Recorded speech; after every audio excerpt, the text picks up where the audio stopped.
I want to show you all today how to enter your BMI data in the most efficient way possible. I'm going to start here on the eSchool homepage that you all are probably very familiar with. I'm going to click on the menu button and I'm going to click medical, which again, you're probably very familiar with because this is where you spend 99% of your time when you're inside of eSchool. So I'm going to enter BMI data for a whole classroom or a whole grade rather than one at a time. And in order to do that, I'm going to click on growth in the middle column. Know that when you're inside of eSchool, if you click on something in the middle column, you're doing it for your whole school. And if I click on something in the first column, I'm doing it for one specific student. So I want to do this quickly and efficiently. So I'm going to do it for a grade or a building, a grade or a homeroom teacher all at once so that it is quicker to enter that data. Click growth. And now it's going to ask me, what do you want to enter? eSchool and Cognos remembers what I've done the last time I was here. So you see some things down here below. I'm going to trash can those off so that we can start from scratch. But you're going to choose the building that you are in or where you did the BMI screenings. You're going to pick the date that the screenings were done, not the date that you're entering the information into eSchool, obviously. Pick the default location for where did you do these screenings. If you did acanthosis nigricans screenings at the same time, you're going to click this box so that it will give you an acanthosis nigricans reading column to enter the data. And if I did that screening and looked for acanthosis nigricans on all of my students, I'm going to enter them all as a negative because that's what most of the students will be for acanthosis nigricans. Now, if I at this point stop and hit load, I'm going to tell eSchool that I screened every person in my building for growth on that date. But I didn't do that because we don't screen everybody for growth. We only screen specific grades. So I have to go down to the filter section and I have to tell it who I want to enter growth information for. And I do that by choosing demographic, current status, equals active. And so what this line is telling eSchool is load for active students only, and demographic. You can do this two ways. You can do it by grade or homeroom. If I wanted to do it by homeroom, let's say I'm in an elementary school and the kids are in the same teacher's classroom all day long, and that's the way that I screen them. Sometimes people think it's easier to do it by homeroom. So you would pick primary homeroom and then equals. And depending on your district, this box could look different. These are room numbers, but you might also see teachers' names listed here. It will depend on what your district has done as far as data goes inside of eSchool. So pick appropriately either the room number or the teacher's name, and then you would hit the load button. I'm using a training account. There are very, very few students in this fake school. I'm going to show you how to do it. Every time I try to show by primary homeroom, I choose a room number that has nobody in it and it doesn't work. So I'm going to show you how to do it by grade also so that you can see what it looks like. So I'm going to go back and say grade equals 6th. So what I just told it is for all of my active 6th graders, tell eSchool that I screened them for growth on May the 7th in the gym and their acanthosis nigricans readings were negative. And so that's all correct. That's what I want to do. I'm going to hit the load button, which are these two circles up here in the upper right corner. And you see when I hit that, it then loads all of the names of the active 6th graders in my building. Not real impressive in my fake school, only 3 6th graders. Your list will obviously be longer than this, but everything that you need to be entered can now be done on this one screen. So I'm going to go into Thomas Adams line here, and remember that you do 2 heights and 1 weight for each student. So when you do a BMI screening, you do height, weight, height. I'm going to enter the second height that I obtained when I did Thomas's BMI screening. So let's say he was 48.5 or 48 and 4/8 inches. I'm going to convert that 4/8 to a decimal. That's the way you have to enter the data into eSchool. 48.5 inches tall And again, that was the second reading I obtained for height for Thomas, and then enter his weight in pounds. And we'll say he's 86.5. And when I enter that, you see that it calculates his BMI, and you can see it there on the screen, what the calculation was and what where that falls as far as BMI status goes. And then let's say his acanthosis nigricans reading was positive. I can change that there as well. Go down to Carol Frack. Let's say she was 42.75 or 42 3/4 inches tall, 42 6/8 inches tall, again, converting to a decimal. Enter her weight.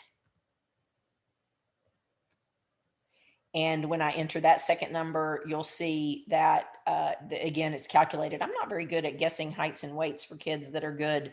Let's lower hers down so you can see what that looks like. Oh, she's now just overweight. And her acanthosis nigricans reading was negative, and so I'm going to leave that alone. And let's say Margaret was absent the day I did this, and so I'm going to leave her blank. And when I go up here and try to save it, it's going to say the reason not assessed field is required. What that means is something has to be entered for everyone in order to save your data. You can't see it, but if you scroll over to the right, there is a place to say that Margaret was absent, and that's why I didn't screen her.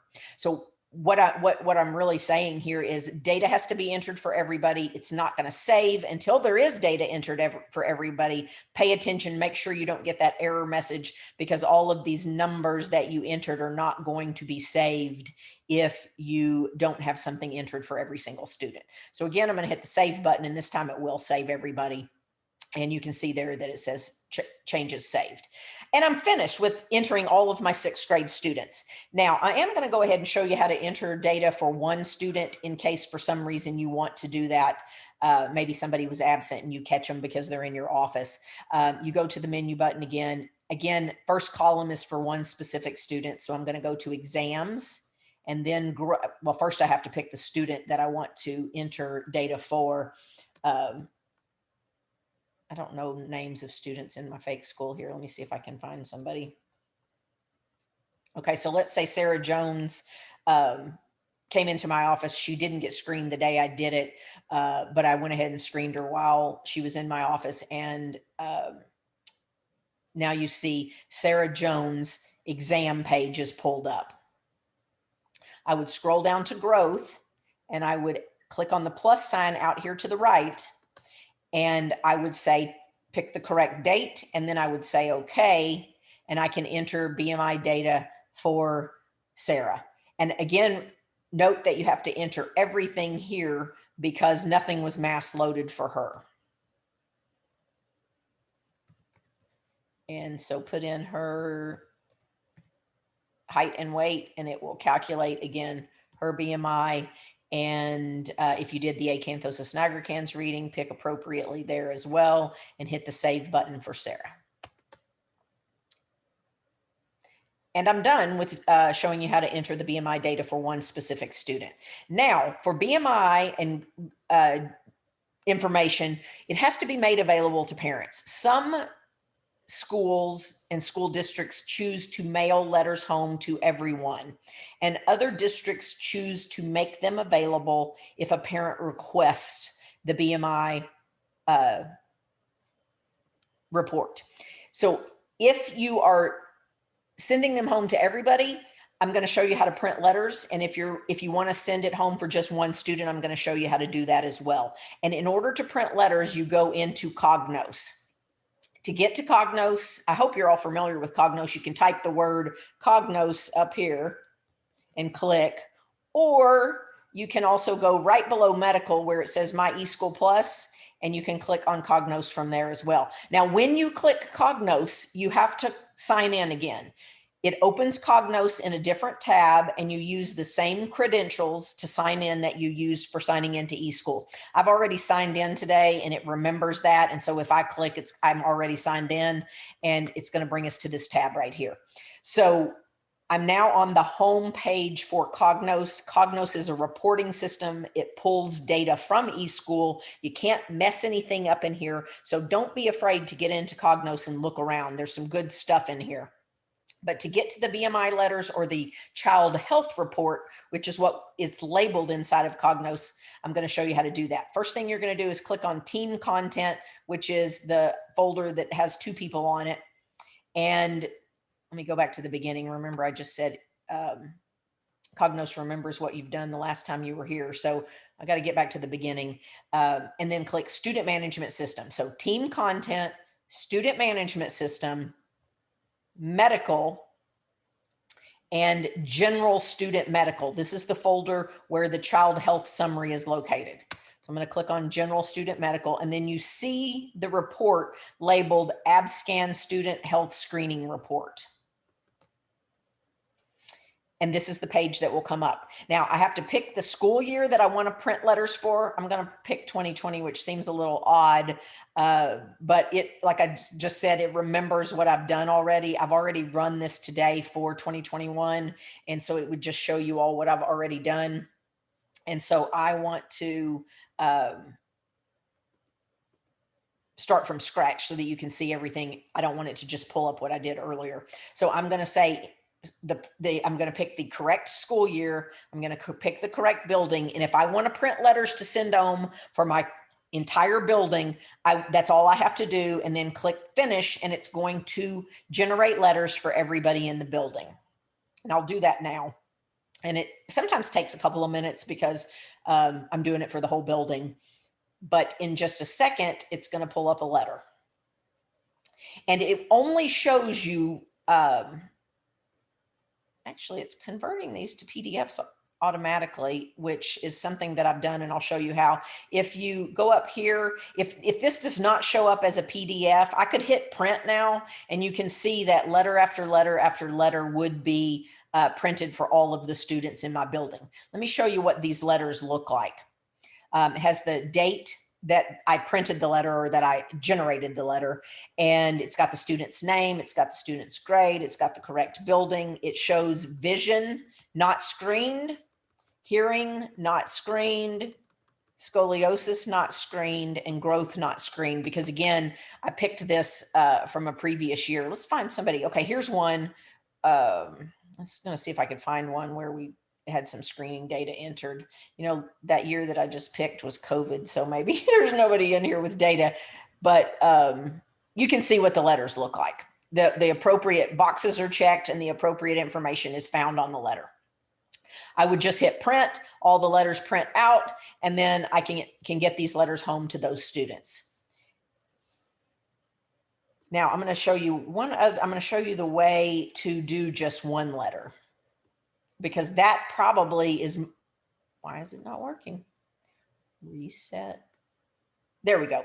Okay, I'm going to show you how to do just one student, because I think for a lot of you that might be all that you have to do. Maybe your district has decided that they're not sending these home with everybody, but they're sending them home just at the parent request. So again, you would click on the appropriate school year, click on the appropriate building,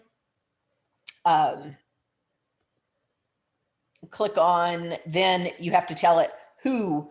If you want to do less than the whole building, you have to tell it who you want to print the letters for. You could print it for just one grade. And that reminds me of something I want to tell you. If you do it for the whole building, it's going to print letters with none checked on those students that are in grades that are not screened for anything like 3rd and 5th grade.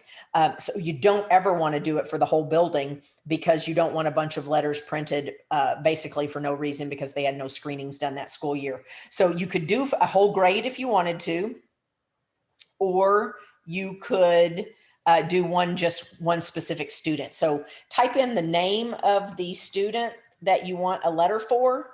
You can type in all their name. You can type in part of their name. If I type in part of something, it's going to pull up all the students that have AD in their name anywhere. In this case, only one person matched, but you might get a list with several names. You would then click on the name of the student that you want to print the letter for, insert it so that it is my choice. This is the one I want to print for, and you say finish. And then you can see that Thomas Adams' letter is the only one that I get because I did it for just that one student. And this one has information on it because this is the student that I did the mass ad on at the beginning of this video. So you can see I've also done vision and hearing screenings on him this year at some point. And then you can see his growth data is printed there on the letter also.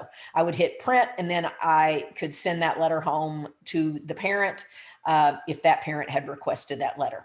So that is the end of the training for BMI data entry. I hope that this has been helpful for you all.